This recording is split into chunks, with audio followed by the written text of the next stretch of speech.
ఈ రాష్ట్రంలో ఏ తల్లిదండ్రులు ఆలోచించుకోమను. ఆ బస్సులో గల నా బిడ్డ ఉంది, నా కొడుకుండాడు, నా మొగుడుండాడనే పొరపాటు మీకు ఆ తలుపు వస్తే గుండె మీకు పగులుతుందట్నే. మరి ఆ కుటుంబాలు చంపింది ఈ ప్రభుత్వం కాదా? ఈ మద్యం కాదా? ఈ బెల్ట్ షాపులో మద్యం తాగడం కాదా? ఈ రవాణా శాఖకు సంబంధించిన అధికారుల యొక్క నిర్లక్ష్యం కాదా? వీటన్నిటికీ చంద్రబాబు నాయుడు సమాధానం చెప్పడా? మీ భార్యలు బాగుండాలా, మీ కొడుకులు బాగుండాలా, మీ కోడళ్ళు బాగుండాలా, మీకు స్పెషల్ ఫ్లైట్లు ఉండాలా, స్పెషల్ హెలికాప్టర్లు ఉండాలా, మీరు ఎక్కేదానికి 36 మంది వచ్చి దానికి చెక్ చేయాలా, మీరు దిగేదానికి 136 మంది అక్కడ సెక్యూరిటీ ఉండాలా, సేఫ్గా వచ్చి సేఫ్గా మీరు ఇళ్ళకు పోవాలా.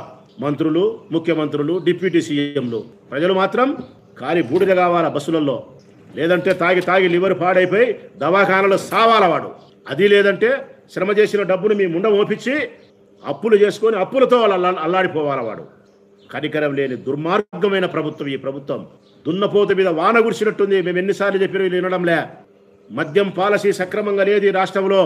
విపరీతమైన బెల్ట్ షాపుల వల్ల, నకిలీ మద్యం వలన, ఎక్కడ పడితే అక్కడ బ్రాందీ షాపులలో రోడ్లలో తాగడం వలన మనుషుల ప్రాణాలు పోతున్నాయి. మనుషుల ప్రాణాలకు విలువయండి. అన్నిటికంటే విలువైంది మనిషి ప్రాణం అని చెప్పి మేము మొత్తుకొని చెప్తే కూడా దున్నపోత మీద వానం అన్నట్టుంటే ప్రభుత్వానికి